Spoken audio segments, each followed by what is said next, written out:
thank you everyone for joining us at our session here. This is the workshop. Hopefully everybody had a good morning, good sessions. And one of the things I want to do is thank the entire planning team. These events don't come together by themselves. And so I've really appreciated all the insights that all of you have shared. Had some really good discussions and things like that this morning. So this is the FSMA 204 building blocks. We've done our introduction, so I think we can go past that slide, but we also did include our contact information on the last slide for you. So we welcome your questions at the end of the session. So real quick, certainly there's always somebody in the room that might not be familiar with FSMA 204, so I just want to do a very high-level overview of the rule itself, talking through the food traceability rules, Section 204 of the Food Safety Modernization Act. Big picture, the folks that this does affect, if you manufacture, process, pack, or hold foods that are on the FDA's food traceability list, you are most likely covered by the rule. There are some exceptions for smaller companies, for certain size companies, et cetera, but most companies are finding there's some part of this rule that they're covered under. The other piece is there's lots of things, lots of data that we capture in our supply chains today. And so there are 7 what they call critical tracking events. These are activities where there's a set list of data attributes that the FDA is asking companies to capture and store. And sometimes, depending on the role, you need to share that information with the next partner in the supply chain. Then the last piece of this, when do I need to get this data to folks? Well, if the FDA requests information from your organization as part of an investigation, you have to store the data for 24 months, and if they request the data, they need that data from you within 24 hours in a sortable spreadsheet. Next, we have the food traceability list, and the FDA developed a risk ranking model. They looked at a number of products. If you go on the website, they have very detailed information about each category, but big picture, we're talking about a lot of produce items. We're talking about seafood, soft cheeses, shelled eggs, fresh herbs, nut butters, ready-to-eat deli salads. So you want to make sure that you understand, is this item on the list? And if you're not the manufacturer of the product, that's going to require some collaboration with your suppliers and trading partners that you get those products from, making sure that you identify, is this on the list or not? Because it's not just these items, it's items that contain these as ingredients. So if I make something that's on the list, fresh spinach is on the list. If it goes into a salad kit, it's probably still on the list. But if it's frozen, goes through some sort of kill step, et cetera, then it's not on the list. So you want to make sure that you understand what steps do I own and do I need to track this. The other thing is you need to watch for things like if you're an operator, you might have limited time offers or seasonal items, or maybe you switch vendors because maybe one vendor ran out of a product. You need to make sure that you understand, where are those maybe edge cases that might affect your company's record keeping. And then finally, hidden ingredients. I was talking to one company. They said, I see you have this summer salad. It's got blue cheese. And they're like, blue cheese is on the list. I'm like, yes, it is. Make sure that you're paying attention to those things.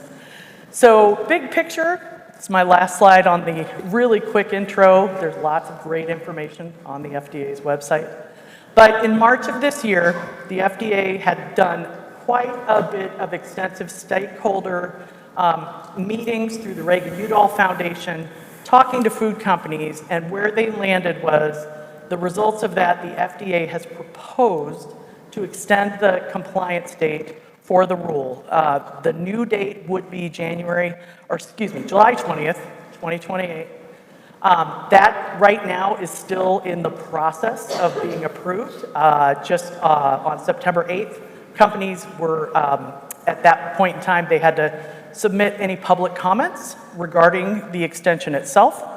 And the FDA on their website, they very clearly state that they do not intend to amend the requirements of the rule, and it is their intention that they are committed to the successful implementation of the full requirements. So this gives companies a bit longer runway, time to get ready, time to work on some of those things like data accuracy, collecting data from all different parts of your business, Maybe you have to upgrade some systems to capture and store the data. So the feedback from companies that got us to this proposed extension, which I anticipate it'll probably be completed by the end of the year, is what we've heard. But it gives companies that chance, a little more breathing room, to not just put a program in place, but really make sure that your programs work, right? That your traceability plans are actionable.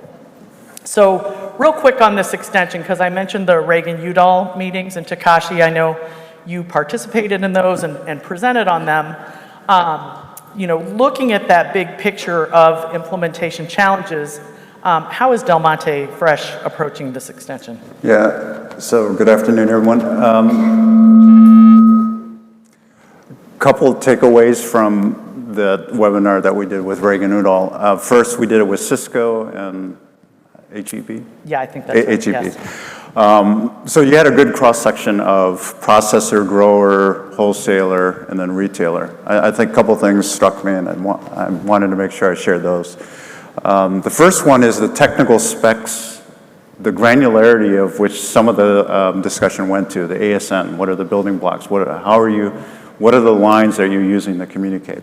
And then the APIs, what are you using to make sure that you're talking between the different communication methods?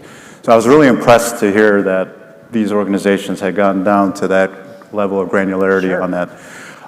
The other one too is that even with this extension, I think we're fully committed to have the architecture in place by the end of the year, working with you guys on the FoodLogic platform. And it was nice to hear that Cisco and HEB, so the wholesalers and the retailers both are also with that mindset as well. So even with this extension, that everyone is very committed to trying to get ahead of it. We at Del Monte are certainly not waiting for this extension because, at least in our industry, we know how long getting the growers on board. We have a very global supply chain. Sure. And it's increasing more. So when I first started with the company several years back, I'd say it was about 70–80% where, at least as it relates to North America, we were sourcing from the US. Now it's switched the other way. So we're primarily working with growers outside the US. So there's additional challenges with education and training on that too. The other one I'd like to point out too is the FTL. So you mentioned the FTL, but there's situations where you're also covered. So situation came up where we were doing limited time offer of banana, a whole banana, and nut butter. Mm. The banana on its own is not covered. The nut butter is. So those are one of the things that we get involved with, is educating the marketing sales team, like, okay now, but as we get closer to the compliance state, you guys need to start thinking about how your product lines and what you're going to launch is going to affect our traceability program. So I think those are the things that really struck out in what we're trying to do to address that. Sure, sure. And Hiba, as an operator, also a distributor, you're at the end of the supply chain and are really reliant on that data from your partners related to those items on the FTL and sharing those key data elements. How has this proposed extension just affected your approach to this? Yep, and thank you for having me on this panel. And I'd like to give a little bit of a background about Little Caesars. This way you understand where I'm speaking from. So we're known to be a restaurant business, right? So we are the third largest pizza company in the world. In the US, we have a combination of company-owned as well as franchisee-owned restaurants, but we also self-distribute. We have 18 distribution centers across the US. So what that means is that we own our distribution data. So, and what that means as well is under the FSMA 204 rule, we are responsible for or accountable for 3 critical tracking events, right? So we have the receiving into our warehouses, so that's the inbound process. We have the shipping, so that's from supplier to distributor, and then we have from our distribution centers to our restaurants, that's shipping, and then our restaurants receiving. So early on in this process, when they learned about the rule, we, as a corporate, decided that it makes sense that at a corporate level, we would provide the data to the FDA when they come knocking our doors on behalf of the restaurants, and that our distribution centers will be the source of that data. The distribution centers would be responsible for capturing all the data, the KDEs from our suppliers, and as well as the shipping KDEs into our restaurants. Made total sense, especially that we already know that we've had traceability. I mean, we have traceability today. I can track product coming from our suppliers all the way to which restaurants it went to. We don't necessarily have all the specific details in the format that the rule requires, but that's the opportunity for us, right? The opportunity is to understand the rule and to put the data into that specific format that FDA requires for FSMA 204. So we made the decision that distribution is going to do that. This will allow our restaurants to focus on operating the restaurants, executing the menu, and then we will take care of for this data. So now this is the background. Back to your question. This extension is not gonna, we're not gonna stop. We're not pausing. We're not pushing on the brakes. We're gonna continue. It's an opportunity to fine tune, right?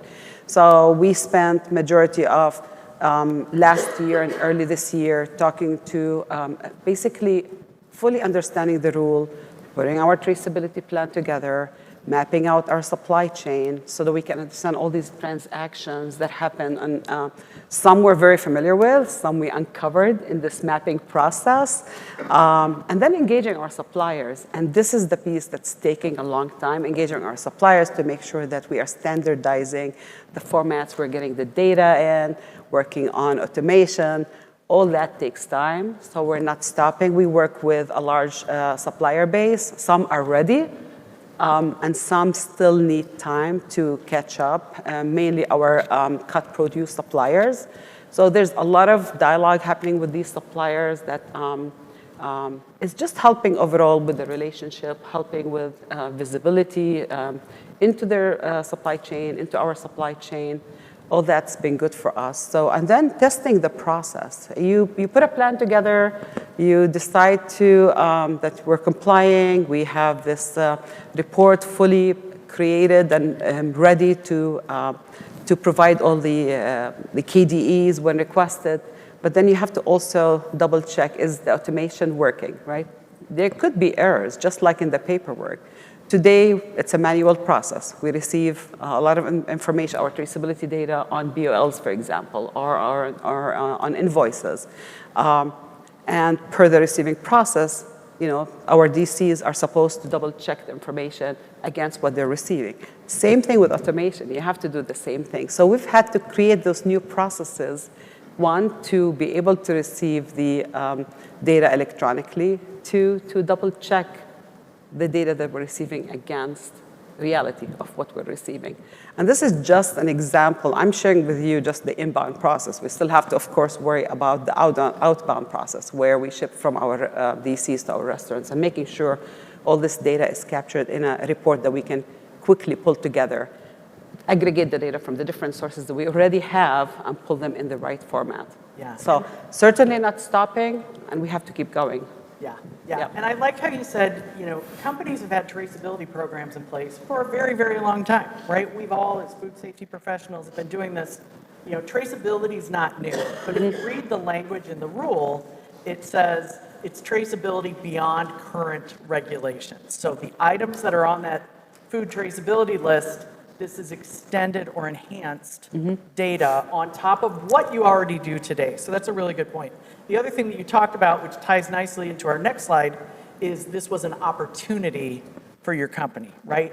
Let's take a look at what we do today, right? Let's build on that, let's enhance, but then you might also need to make changes, right? Things might need to, hey, we've got to upgrade this system, or maybe we need to add some attributes that we didn't have in those systems. So I want to build on what you just talked about. You know, this does provide companies that opportunity to analyze, to improve, to enhance those existing programs. You know, can you take us through some of that as you looked at this and said, okay, we already do this today. What things do we want to move forward with to make us FSMA 204 compliant? Yeah, absolutely. So we definitely see this as an opportunity for sure, that this is going to enhance our processes. And I think we all agree that FSMA 204 is going to help us overall as an industry, right? Standardizing procedures, standardizing formats of data coming from different suppliers, harmonizing all these processes, all that is definitely beneficial. And actually, as Little Caesars, we're not just focused on the products on the FTL list. Okay. We plan to apply everything that we're learning on other products that we carry as well. Now, don't get me wrong, we're not doing everything all at once. We're starting with what's on the FTL list because we have to talk to so many suppliers. So we're doing this in phases. So we're doing that, and I think it makes sense for us for multiple reasons, right? So the FDA is focused, for example, on food safety, but then I also have the quality piece, and withdrawals happen, right? We all have these situations where we might want to issue a withdrawal. So being able to pull the data quickly from different sources and being able to reach out to our restaurants and pull product quickly, that's valuable, right? So this is the advantage of applying this to other products as well. It didn't make sense for us to build two different systems. One, this is what you do in case it's an FTL item, and here's what you do if it's not an FTL. If we're building a strong, robust traceability system, might as well make it apply to everything. We do LTOs. You mentioned LTOs, right? These are watch outs. LTOs come and go. Sometimes we have ingredient substitutions. We work with large supplier base. We're always working on cost-saving projects and introducing new suppliers. Don't want to have this potential to miss an item. So it made sense, like if we build a system that's a strong traceability system, makes sense to apply to everything. And then the last piece, we all know that this list is not a final list, This right? is not the last of the This list. is, yeah. So, you know, some things might come off, some things may get added. And we don't want to rebuild this and worry about this every time this list is updated. So might as well build a robust traceability system from the beginning. Yeah, well, and here's a pro tip. If you have not read on the FDA's website for FSMA 204, if you go to the very bottom, there's additional documents. And you can go look at the risk ranking model, and it has all the scores of all the foods that they did. Well, you know, if I was a betting woman, right, the cutoff was at the ready-to-eat salads, and they scored at like 330. Right below it, flour was at 310, and there were about 5 items that were at 310. So I guarantee the items that are on that list, those are the next things that are going to start showing up when the FDA updates the list. So it's not guaranteed, but it definitely is a preview of what might be on the list. So, you know, building off of this, as a global processor, which you mentioned, Takashi, I mean, you've got all kinds of things going on all around the globe, and you're in the middle of the supply chain. Sometimes you grow it and harvest it, but sometimes you get it from a third party. So as you're looking at this, what improvements or enhancements have you discovered in your supply chain that might help your business? Yeah, a couple things, because we started this journey, 2020? So one of the things is we have working groups and we talk every week. I think the first one is establishing whether it's systemic or endemic, right? So whether what we're encountering, is that just unique to us in the fresh produce, or is that something that industry-wide? So it was nice to see the IFP. I think Susan Bolliger had done another great article just recently on don't put on the brakes for FSMA 204 compliance. So a couple things, opportunities. So over the years, the organization has continued to grow. We've done mergers and acquisition. I think the PepsiCo also went through that. One of the things is GTINs. Okay. who manage that? How do you manage that? Governance, that has been a learning experience for us. We've gone through tens of thousands of GTINs. And what this has also established for us is that we're a global ecosystem. So it's what we're doing in North America is not just going to be North America. It's going to go in the Middle East. It's going to go Asia Pacific, South Africa, everywhere. GLIN management and governance. Those things that tie us from the operations side to the commercial side, where I think in the past may have been a little disparate and maybe not really cross-functional, I think it's really enhanced. I've met people in the organization that I didn't even know what they did and what they do. And now we're constantly, every week, we have weekly updates on that. The other opportunities that we see on this are like at the warehouse level. So we have ports, we have warehouses, and we have processing facilities in addition to our farms. So how we get the data in, and you mentioned also like receiving, shipping, all those data points. How do we aggregate that and get away from paper? And there's been many discussions in the last day and a half with regards to digitization.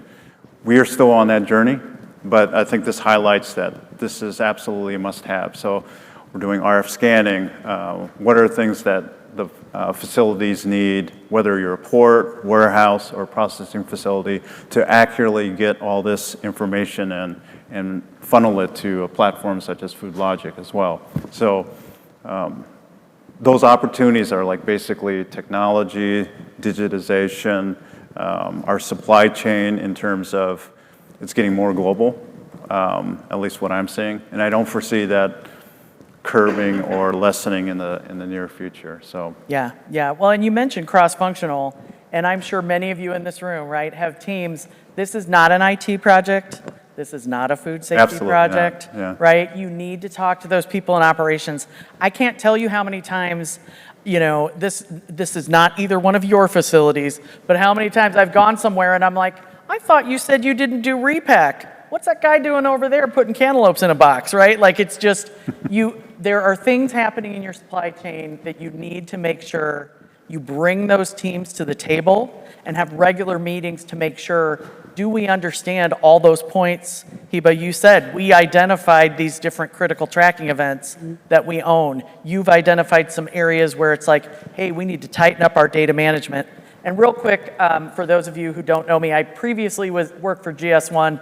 So when you said G10, that's a global trade item number. That's that number that goes into the barcodes that you create for products. The GLN is a global location number. Not widely used in food, but a lot of industry partners are looking for you to use a global location number to uniquely identify locations as you're sharing data across the supply chain. So not an FDA requirement, but we're seeing a lot of companies using standards. So I want to make sure somebody's like, what is he talking about? What's a GLN? Yeah, no, so for GLINs, like large customer retailers, they're definitely... You're getting requests for those? They're requests, and actually penalties if you're not following what they're actually requesting. Yeah. So it's a big deal. Yeah, absolutely. Well, and that gets us into the action piece, right? We're starting to see companies who might be a little bit more mature in their traceability programs and launching their traceability plans. They're starting to not only work with their internal teams, but externally communicating, here's our program, here's how we want to receive the data. So the data set's the same, right? We know what the attributes are, for example, for a shipping event, but some companies are saying, I'd like you to use this type of barcode on the case or on the pallet. I'd like you to use these standards to identify products. So when we look at approaches to compliance, that for many requires what you just said, right? We have to look at our process and say, yeah, we use G10s today, but what things do we need to make sure we're doing for FSMA 204 to make sure we have it for every item, for every product?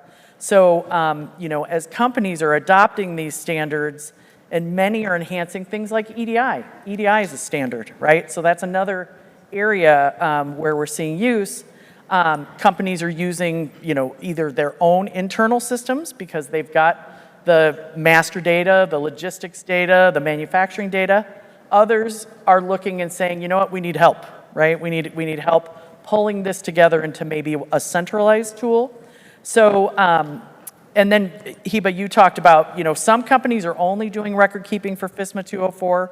I'm seeing a number of companies have said, we're going to start with 204, then we're going to move to everything. And I've seen that not just in like grocery and food service, but even like airline catering is a category where a lot of the international airlines are saying, we want traceability for every product that walks on our airplanes, for example. So, this is, it's global, it's all category, it seems to be all supply chain. So with this, there's many pieces to this puzzle, right? Many activities need to be evaluated, processes need to be enhanced, et cetera. So, Takashi, you kind of talked about that tip of the iceberg with your data management piece, but do you want to share with the audience, like, how are you validating compliance, right? It's one thing to capture the data, but how do you make sure that your program is not only meeting FSMA, but that you're meeting your customers' programs? Yeah, so that type of, we need to make sure that everyone, internal and external stakeholders, have all the right tools, right? Yeah. So that's the start of all this. So we do, we've done extensive, I can't even count how many training and webinars that we've had with our grower base, stakeholders on the outside. I will say brokers have been the biggest challenge, and it's nice to know that that's a systemic issue in the food and beverage industry.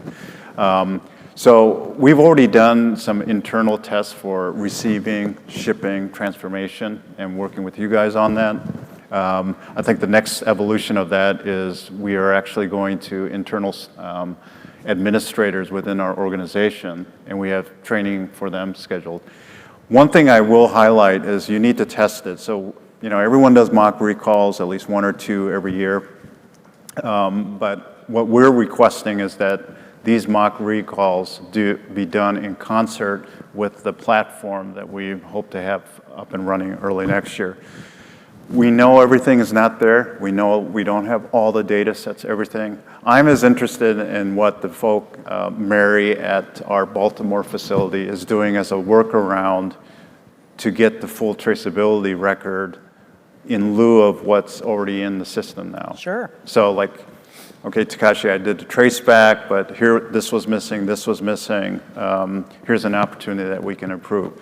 So that we haven't done to that extent yet. We're still going through training and making sure everyone has access to the tools that we need to ensure compliance. But the next step would be, we do mock recalls. All of our facilities do at least 2 everywhere in the world a year. But to leverage Food Logic platform and getting that information, like I said, I'm more interested in what the workarounds that folks on the floor are going to be leveraging. Because somebody in Baltimore may not be using the same workaround as somebody in Dallas, Houston, Portland, Salinas.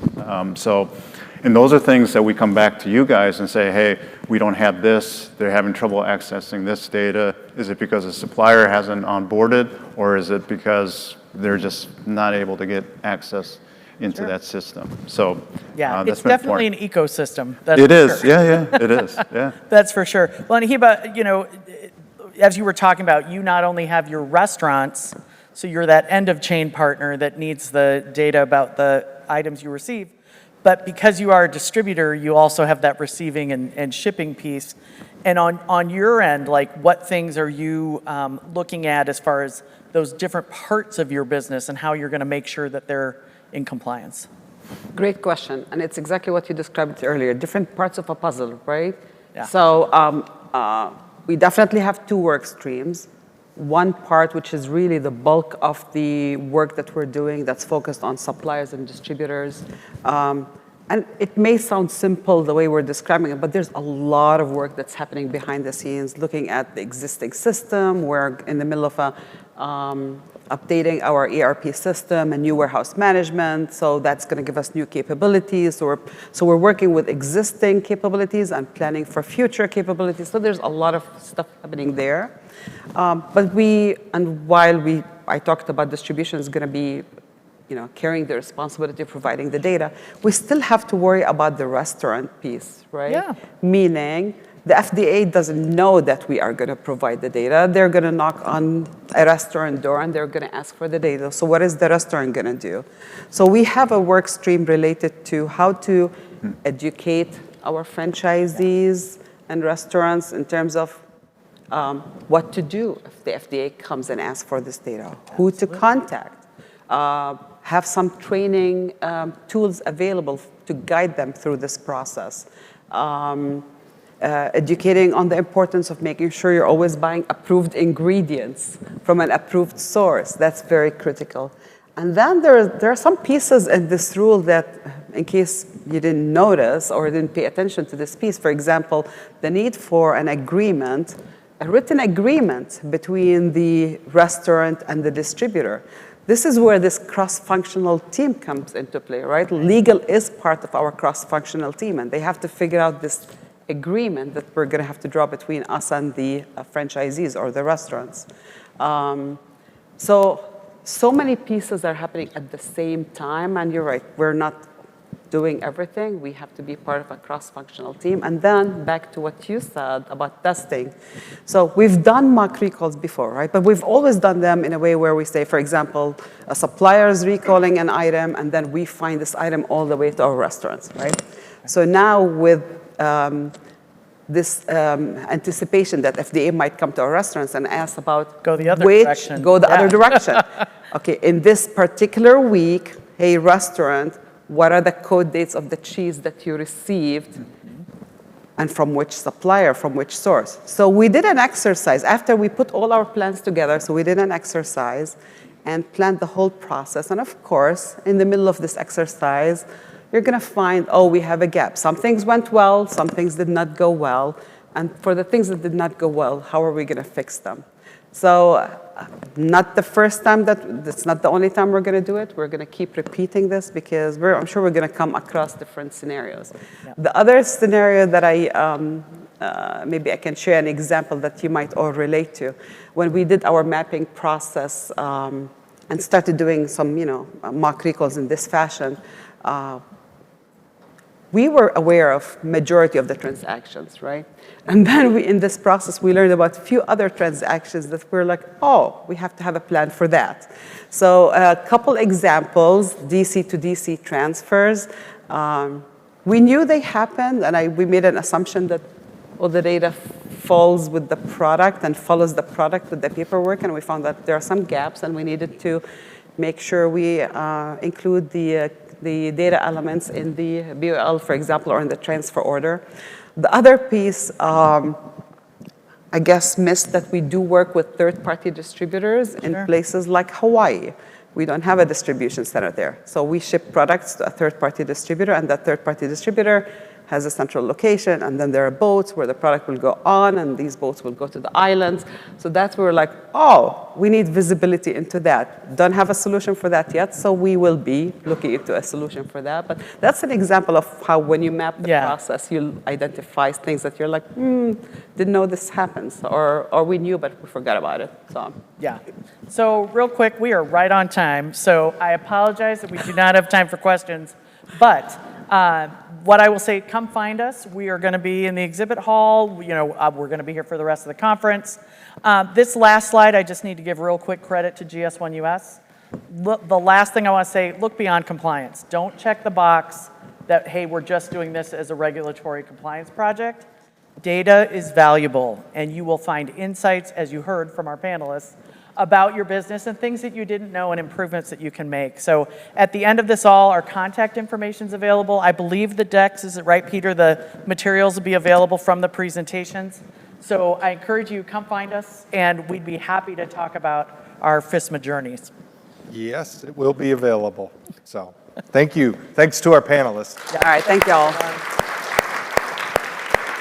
Great job.